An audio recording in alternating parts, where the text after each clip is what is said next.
शारीरिक कमजोरियों को कैसे अपनी ताकत बनाते हैं, इसके ढेरों नज़ीर मौजूद हैं हल्द्वानी के गोलापार स्थित national association for the blind आवासीय केंद्र में।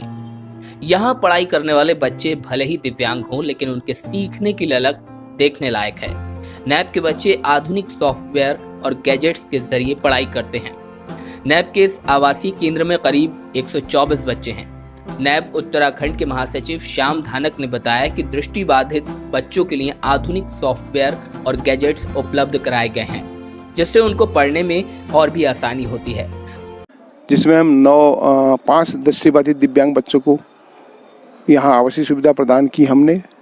उसके बाद धीरे धीरे आज हमारे पास 124 बच्चे यहाँ निवास कर हल्द्वानी शहर के विभिन्न विद्यालयों में सामान्य विद्यार्थियों के साथ शिक्षा ग्रहण कर रहे हैं। ये विद्यार्थी काफ़ी प्रतिभावान हैं, केवल इनको आवश्यकता है तो संसाधन और अवसर उपलब्ध कराने की। इसके लिए हम जिला प्रशासन, सरकार और समाज के उदार लोग के सहयोग से प्रयास कर रहे हैं कि इस हल्द्वानी जैसे छोटे शहर में हम इन बच्चों को आधुनिकतम सुविधाएं उपलब्ध करा सकें, ताकि ये भी अपना मुकाम हासिल कर सकें। हमारे यहाँ से पढ़ के बच्चे विभिन्न सरकारी और गैर सरकारी संस्थानों में रोज़गार प्राप्त कर चुके हैं। कुछ बैंकों में पीओ बन गए हैं, रेलवे में टीसी बन गए हैं, बड़े बड़े संस्थानों में लिपिक बन गए हैं। 20 से अधिक बच्चे स्पेशल एजुकेटर का कोर्स कर यहाँ आ चुके हैं। और अब जो राज्य सरकार द्वारा शिक्षकों की प्रवेश परीक्षा हेतु विज्ञप्ति आमंत्रित की, उसमें आवेदन करने की तैयारी कर रहे हैं। कुछ बच्चों ने यूटेट भी क्लियर कर चुका है। हम चाहते हैं कि जो भी बच्चे दूर दराज ग्रामीण क्षेत्रों में बैठे हैं, घरों में बैठे हैं, वो यहाँ आएँ और जो भी संसाधन यहाँ समाज के लोगों के सहयोग से उपलब्ध हैं उनका लाभ उठाएं और आत्मनिर्भर बने।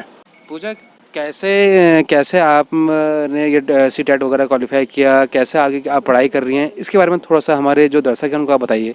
पहले तो मैं अपने बारे में आपको बताना चाहूँगी। मेरा नाम पूजा मेहता है और मैं अल्मोड़ा की रहने वाली हूँ और मैं पिछले 11-12 सालों से नैब में ही रह रही हूँ। नैब में रहकर ही मैंने अपने 9th 10th 11th 12th की स्कूलिंग करी। फिर उसके उपरांत मैंने ग्रेजुएशन गर्ल्स महिला कॉलेज से किया। उसके बाद 2 साल के DLED के लिए मैं मुंबई गई और अभी मैं एक स्पेशल एजुकेटर के तौर पर यहाँ कार्यरत हूँ। और 2 साल के कोर्स के लिए जब मैं मुंबई गई, वहाँ हमने सीखा कि किस प्रकार हम अपने बच्चों को पढ़ाएं, किस प्रकार उनको ट्रेनिंग दें जिससे कि उन्हें पढ़ने में आसानी हो। और अभी साथ में मैं अपना MA भी कर रही हूँ। आप MA कर रही हैं और आपके साथ में कई आपकी सहेलियाँ मेरे को दिख रही हैं पीछे, तो इनसे भी एक बार हम बात करते हैं कि कौन इस समय क्या करना चाह रहा है और क्या उनके आगे कैसे वो अपने जो एक कैरियर है कि मुकाम है उसको वो पा सकें। आपका नाम? आपका नाम? गुड आफ्टरनून, मेरा नाम अंजू बिष्ट है और मैं अल्मोड़ा से हूँ।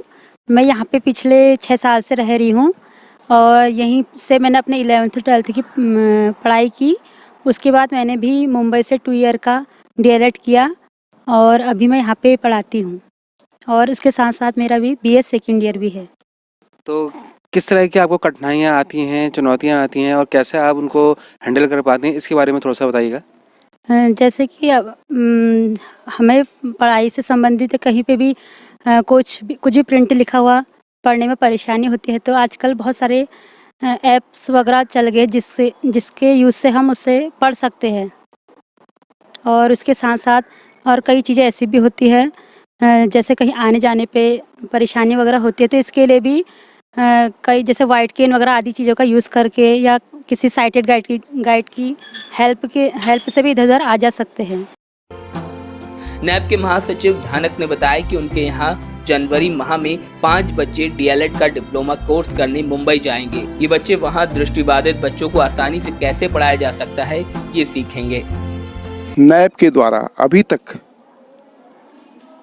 3 बैचों को नैब मुंबई में diploma in elementary education visual impairment DLED course करने के लिए भेजा जा चुका है, जो 2 वर्षीय डिप्लोमा है।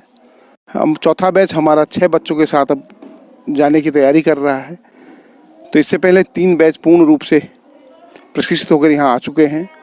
शीघ्र ही आपको कुमाऊं क्षेत्र के विभिन्न विद्यालयों में स्पेशल एजुकेटर तैनात मिलेंगे, ताकि कोई भी दिव्यांग बच्चा शिक्षकों की कमी के कारण शिक्षा से वंचित न रहे।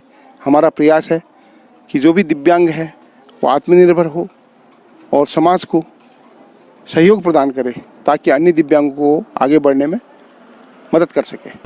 तो देखा आपने किस तरह यहाँ रहने वाले बच्चे अपने हौसलों को नई जान दे रहे हैं। इन बच्चों को जरूरत है तो सिर्फ सही मार्गदर्शन की, जो यहाँ तैनात शिक्षक दे रहे हैं। उम्मीद है कि ये बच्चे निश्चित रूप से दूसरे बच्चों के लिए प्रेरणा स्रोत बनेंगे।